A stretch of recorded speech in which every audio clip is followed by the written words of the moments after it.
પરિસ્થિતિ બહુ ખરાબ છે, બિચારી એકલા રહે છે ને એની છોકરીઓ પરણાવી દીધી, દીકરો કઈ છે નહીં. અમે બાજુમાં રહીએ તે કોઈ કાર્યક ન હોય તો અમે આપીએ.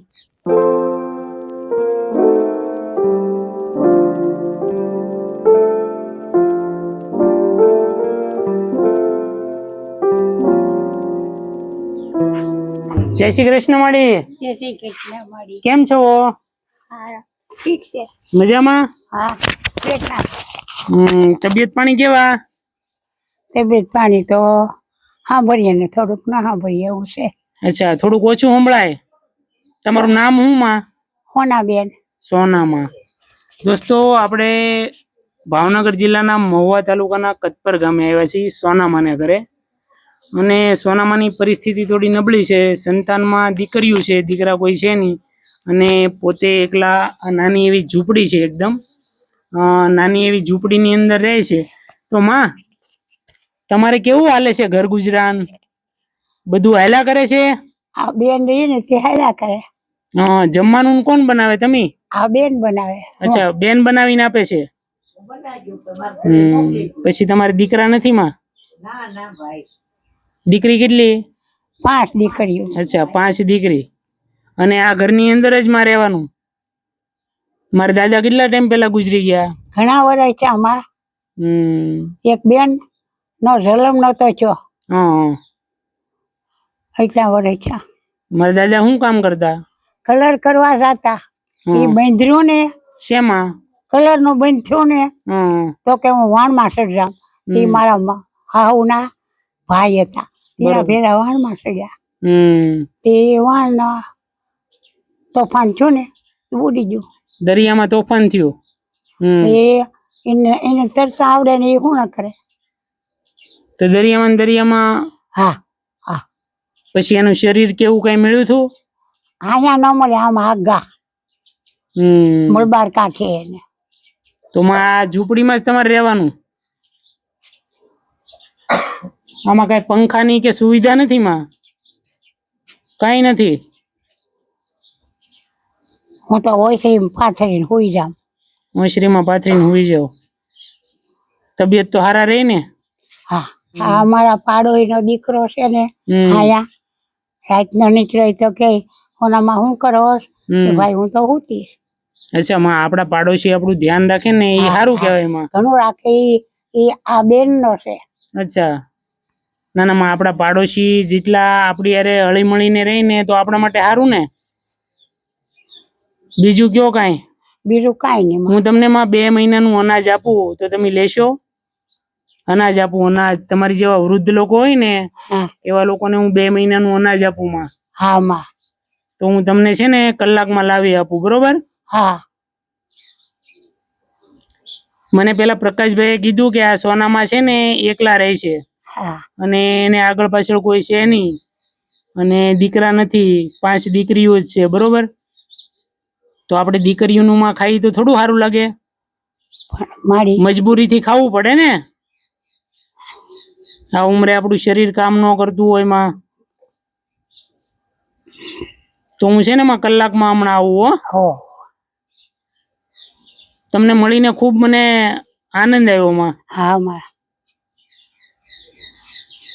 બસ દોસ્તો, આવી રીતના ગામની અંદર ઘણા બધા એવા પરિવાર હોય કે જે એકદમ નિરાધાર હોય, એને આગળ પાછળ કોઈ હોય નહીં, અને એનું ગુજરાન આવી રીતના હકારતા હોય. આડોશી પાડોશીનો એનો સાથ સહકાર મળતો હોય અને એમાં એનું જીવનનું ભરણ પોષણ કરતા હોય. આ જીવનના અંતિમ પડાવમાં માં કહેવાય.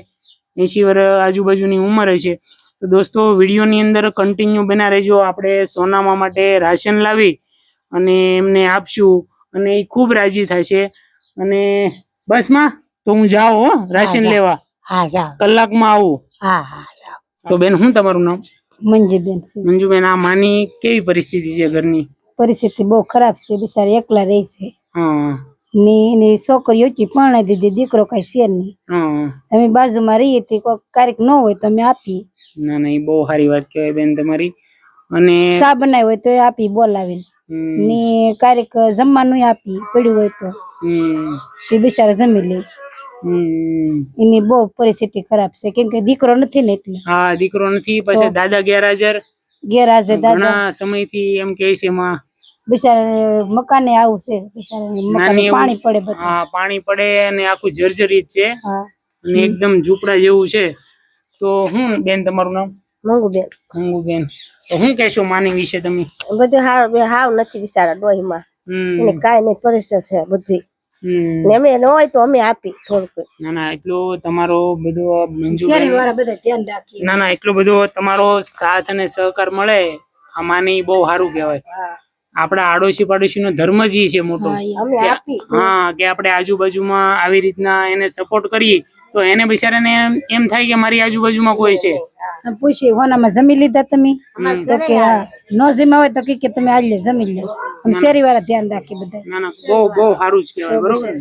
અમે જાને જ રાખી આવે તો અમે રાખી એને છોકરીઓ નથી ના ના પાંચ છે 5 દીકરી છે. દીકરો નથી દીકરો નથી દીકરી સાસરે મોકલી દીધી બસ બસ આવી રીતના એને જરૂર પડે ત્યારે સપોર્ટ કરતા રહેજો. બરોબર ને? શું નામ તમારું?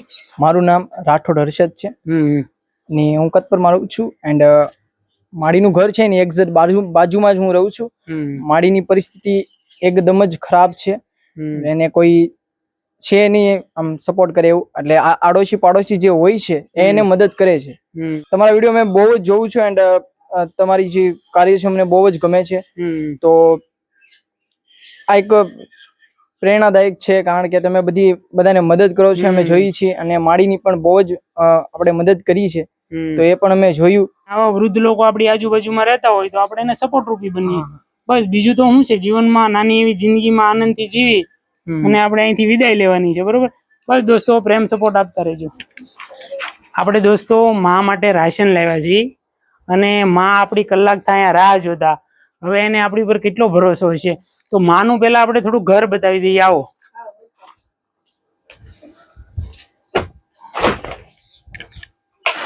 આવી રીતના એકદમ નાની એવી ઝૂંપડીની અંદર ગામની અંદર મારે કોઈ કાંઈ સગવડ સુવિધા જેવું કાંઈ છે નહીં. ઉપર પંખો પણ નથી અને માએ મને એવું કીધું કે મને જ્યારે બહુ ગરમી ને એવું થાય ત્યારે બહાર ઓટલા ઉપર હું રહેતી હોઉં છું. એટલે એકદમ નાની એવી ઝૂંપડી છે અને એકદમ નાની એવી રૂમ છે. તો માં એનું ઘર ગુજરાન આની અંદર હકારે અને આનંદથી રહે. કોઈ સંતાન છે નહીં, 5 દીકરી છે. તો માં હું તમારા માટે રાશન લેવું કેવું લાગ્યું તમને? સારું લાગ્યું માં સારું લાગ્યું? તમે રાજી થયા? હું રાજી આમાં હું રાજી બસ બસ ખાઈ પીને માં આનંદ કરજો 2 મહિના. આનંદ કરી ખાઈ પીને. હું તમારી જેવા વૃદ્ધ લોકો હોય ને માં એને 2 મહિનાનું રાશન આપું. અમારી ટીમ છે ને PM કલસરિયા, હા ઈ તમારી જેવા વૃદ્ધ લોકોનું કામ કરે માં. તો અમારી ટીમને હું આશીર્વાદ આપશો? તમારી ટીમ સુખી રહી. બસ બસ તમારી જેવા વૃદ્ધ લોકોનું મી કામ કરતા રહી માં કાયમ માટે. બરોબર ને? સુખી રહે તમે સુખી રહેજો માં. બસ બસ તમારા તબિયતનું ધ્યાન રાખજો માં. હો અને ક્યારેક કઈ તકલીફ પડે ને તો પાછા યાદ કરજો. હા તો ઘટતી વસ્તુ આપશું ને.